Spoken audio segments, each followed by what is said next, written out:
Sebelum melanjutkan, jangan lupa subscribe dulu, terima kasih. Bab 54, Sui Chuanwu meraih tangan burung itu. Mo Tianling terkejut. Apa yang Sui katakan mirip dengan apa yang dia katakan kepada Wen Zhuoyuan sebelumnya. Mereka semua gila. Segera, Mo Tianling menengadah ke langit dan tertawa keras, berkata, saya telah berlatih di tentara skala merah selama lebih dari setahun, dan saya tidak memiliki kesempatan untuk membunuh musuh. Saya telah melihat banyak orang gila, tetapi tidak ada di antara mereka sama gilanya denganmu, Sui. Aku ingin melihat apakah kamu layak mendapatkan pedangku. Tawa mengejutkan masih bergema. Mo Tianling telah menyerang dengan keras, dan tulang-tulang di tubuhnya bergerak seperti kacang goreng. Di sela-sela napasnya, darah melonjak seperti air pasang. Ledakan. Begitu telapak kakinya menyentuh tanah, arena yang terbuat dari besi halus bergetar hebat. Dan sosoknya meluncur keluar seperti sambaran petir. Saat dia masih di udara, dia mengosongkan tangan kanannya dan menghantamkannya ke arah Sui seperti gunung. Kuat dan mendominasi. Semuanya sangat indah, dan pukulannya sekuat guntur. Ini adalah tangan guntur iblis bumi, dengan level paling mahir. Murid Fusan menyusut dan dia berseru. Inilah keahlian unik yang dikuasai oleh Yunguang Hou Shen Jiusong. Dikatakan bahwa tinju itu seperti roh jahat di tanah, kekuatannya seperti guntur, dan kekuatannya tidak dapat diprediksi. Tapi Mo Tianling benar-benar bisa mencapai keterampilan unik ini hingga kemahiran ini buruk. Di King He Sword Mansion, hanya murid dalam terbaik seperti Ni Hao yang dapat mengasah seni bela diri hingga tingkat ini. Tangan petir Markis Yunguang. Sekarang Sui takut dia akan dipukuli hingga berkeping-keping. Ada ledakan seru di antara penonton, dan beberapa tembakan besar tergerak dan ekspresi mereka berubah. Paman. Jantung Hukuan terasa seperti ada di tenggorokannya.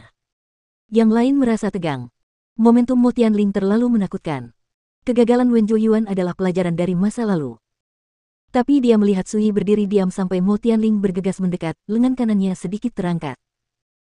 Gunakan kelima jari Anda untuk meremas, dan telapak tangan Anda akan berubah menjadi sangkar. Dengan satu telapak tangan, sepertinya bisa menjebak seluruh dunia. Temperamennya yang acuh tak acuh juga berubah secara diam-diam pada saat ini. Bang! Ada suara teredam di atas ring. Mata semua orang menjadi kabur ketika melihat sosok Mo Tianling, seperti anak panah yang ditembakkan ke belakang. Dia tiba-tiba mundur lebih dari satu kaki, dan kemudian dia memantapkan sosoknya. Pantas saja kamu berani naik panggung untuk memprovokasi. Ternyata tingkat kultivasimu sudah pulih. Mata Mo Tianling berbinar, dan dia terkejut dan tiba-tiba mengerti. Di saat yang sama, seluruh tempat menjadi gempar. Sui. Semua orang di kota Guangling mengenal menantu laki-lakinya, seorang murid terlantar dari rumah pedang King He yang telah kehilangan semua kultivasinya, tetapi dia benar-benar memulihkan kultivasinya ketika tidak ada yang mengetahuinya. Ini sungguh mengejutkan. Bagaimana mungkin? Nancy yang sangat terstimulasi, wajah cantiknya berubah drastis, dan mata indahnya melebar.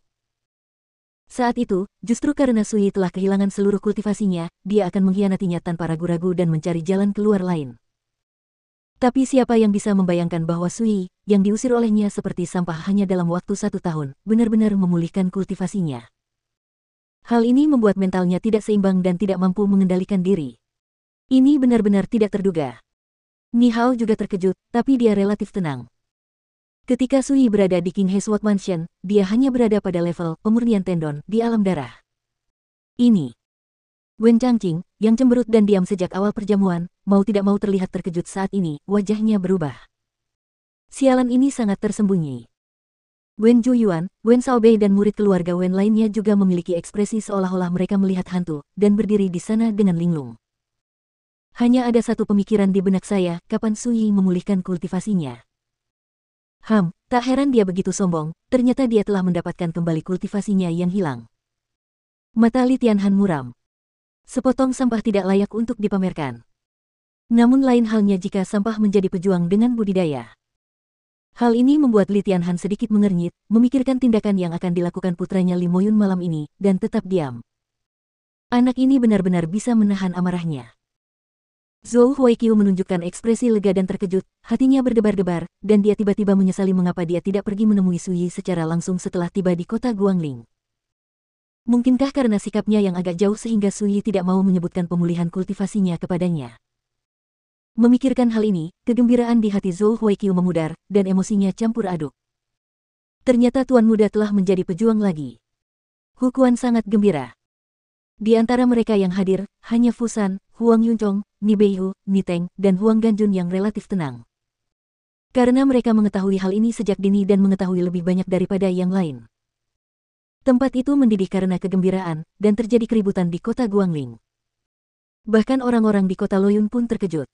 Seorang menantu laki-laki yang dianggap telah kehilangan seluruh kultivasinya justru melakukan serangan balik. Ini tidak diragukan lagi mengejutkan. Tiba-tiba, Li Jianyu mendengus dan berteriak.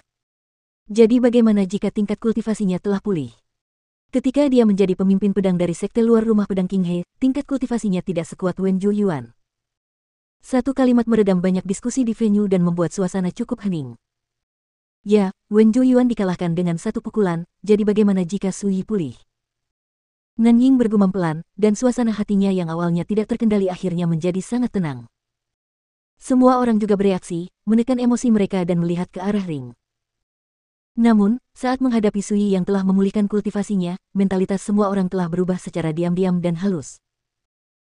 Itu bukan ide yang buruk, sehingga ketika aku mengalahkanmu, aku tidak akan diejek karena menindas orang miskin yang tidak memiliki kultivasi. Mo Tianling telah tenang dan berbicara sambil tersenyum. Dari awal hingga akhir, Sui terlihat tenang. Dia mengabaikan provokasi Mo Tianling, tetapi memandang Ni Teng di jamuan makan dan berkata, "Awasi saja." Ni Teng tertegun, wajahnya penuh kebingungan dan kebingungan. Ledakan. Mo Tianling mengambil kesempatan ini untuk menyerang lagi. Kekuatannya sekuat tanah dan langit, berlari dengan guntur dan kilat, cepat dan mendominasi. Ini adalah teknik pertarungan medan perang yang nyata, dan aura pembunuhan berdarah besi sungguh mencengangkan. Napas Wen Zhuoyuan tercekat. Dia memiliki firasat kuat bahwa jika dia menghadapi serangan seperti itu, dia akan terluka parah atau tidak mati. Semua orang di luar pengadilan juga memperhatikan bahwa Mo Tianling memiliki niat membunuh dan menggunakan metode nyata, tidak lagi asal-asalan dan pendiam seperti sebelumnya. Kulihat sosok Sui terjulur, tangannya terjepit, dan bergerak dalam kehampaan, seperti awan yang mengalir dan air yang mengalir, tanpa sedikitpun embusan kembang api. Tetapi ketika Mo Tianling mengayunkan tinjunya, kekuatan tinju yang sombong dan ganas itu diam-diam dibelokkan, tidak mampu menyentuh lengan baju Sui sama sekali. Hal yang paling luar biasa adalah gerakan Sui tidak cepat, seperti awan yang bergulung dan santai, dengan ritme yang misterius. Dengan 4 ons, kamu dapat memindahkan 1000 pon dan mengganti pohon tua dengan yang lama. Ekspresi Mo Tianling sedikit berubah. Namun saat digunakan di tangan Sui, ia memiliki pesona yang sempurna dan sempurna. Ledakan. Mata Mo Tianling berkilat tajam dan dia meninju untuk membunuh. Untuk mengasah tangan guntur Saben Bumi, dia bertempur di tentara skala merah selama lebih dari setahun dan membunuh lawan sengit yang tak terhitung jumlahnya di medan perang berdarah sebelum akhirnya membenamkan dirinya dalam seni bela diri ini hingga mencapai titik kemahiran. Pada saat ini, dia meledak dengan seluruh kekuatannya, sekuat harimau dan macan tutul, dan tinjunya seperti guntur. Dia seperti senjata berbentuk manusia, dan momentumnya sangat luar biasa. Tapi yang membuat ekspresi Mo Tianling berubah adalah setiap kali dia menyerang, Sui dengan mudah menangkisnya, yang membuatnya ketakutan, marah dan tertekan pada saat yang bersamaan. Di mata semua orang, Mo Tianling seperti badai dahsyat, bergegas menuju Sui dari segala arah. Namun Sui bagaikan batu, tak bergerak meski diterpa 8 angin, bahkan pakaiannya pun tak tersentuh.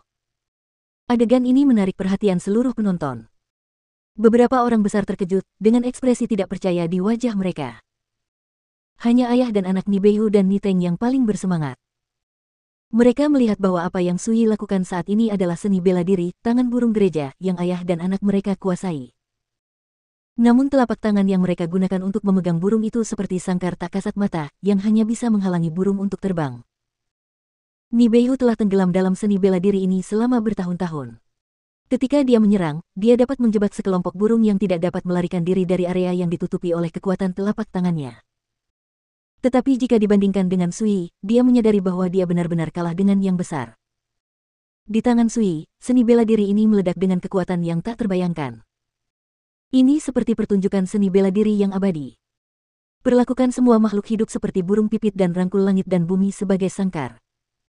Ni Teng tercengang, terpesona dan terkejut. Baru pada saat itulah dia menyadari bahwa seni bela diri yang telah dia latih selama bertahun-tahun sebenarnya bisa memiliki kekuatan yang luar biasa. Dia tidak berani diganggu, menahan napas dan mengamati dengan cermat.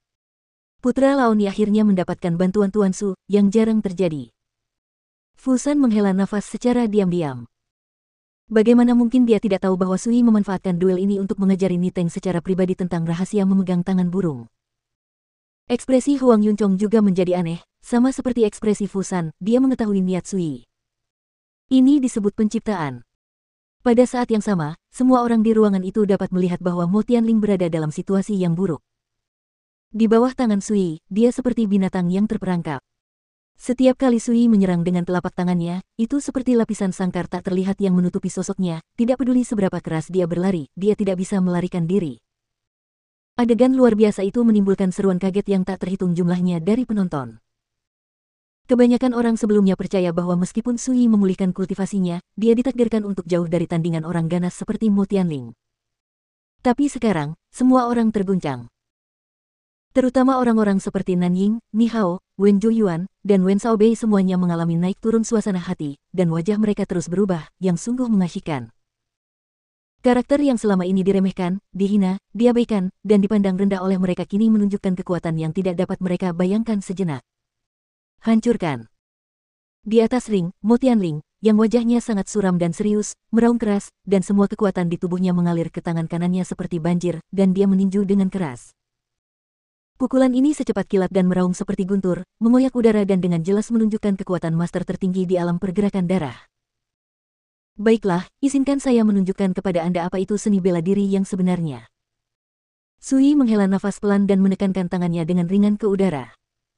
Pers ini tampak ringan dan tidak berdaya. Tapi Mo Tianling merasa ngeri, merasa tangan Sui sedang memegang sangkar, dan kekuatan langit dan bumi yang besar dan berat menekannya. Menghadapi sangkar langit dan bumi, dia sendiri tampak begitu kecil dan tak berdaya. Tidak ada jalan keluar, tidak ada penghindaran.